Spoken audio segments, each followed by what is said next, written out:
ഇത്രയേ ഉള്ളൂ മനുഷ്യന്റെ കാര്യം.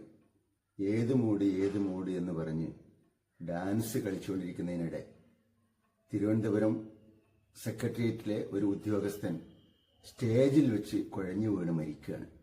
മരണത്തെക്കുറിച്ച് നമ്മളെ ഓർമ്മിപ്പിക്കാൻ ഇതിലും വലിയ ഉദാഹരണം വേറെ എന്ത് വേണം?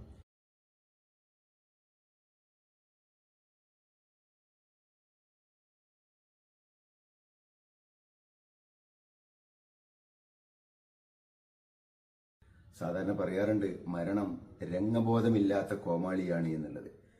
ജീവിതത്തിലേക്ക് എപ്പോഴാണ് മരണം കടന്നു വരുന്നത് എന്ന് ആർക്കറിയാം?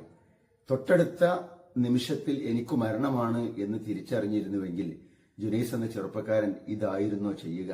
പ്രവാചകൻ സ്വല്ലല്ലാഹു അലൈഹി വസല്ലമയുടെ ഒരു വാചകമുണ്ട്, ഫസ്വല്ലി സ്വലാത്ത മുവദ്ദിഈൻ, നിന്റെ അവസാനത്തെ നമസ്കാരമാണ് ഇത് എന്ന നിലക്ക് നീ നമസ്കരിക്കുക.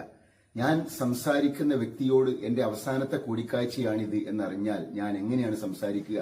ഞാൻ ചെയ്യാൻ പോകുന്ന കാര്യം ഒരുപക്ഷെ എന്റെ ജീവിതത്തിലെ അവസാനത്തെ കർമ്മമാണ് എന്നറിഞ്ഞാൽ ആ കാര്യം എത്ര സൂക്ഷ്മതയോടെ ആയിരിക്കും ഞാൻ ചെയ്യുക? സൂറത്തുൽ ലുഖ്മാനിലെ 34-ാമത്തെ ആയത്തിൽ അള്ളാഹു പറയുന്നുണ്ട്, വമാ തദ്രി നഫ്സും ബി അയ്യി അർളിൻ തമൂത്ത്, ഒരു മനുഷ്യനും അറിയുകയില്ല അവൻ ഏതു മണ്ണിൽ വെച്ചാണ്, ഏത് ഭൂമിയിൽ വെച്ചാണ്, എവിടെ വെച്ചാണ് മരണപ്പെടുക എന്നുള്ളത്.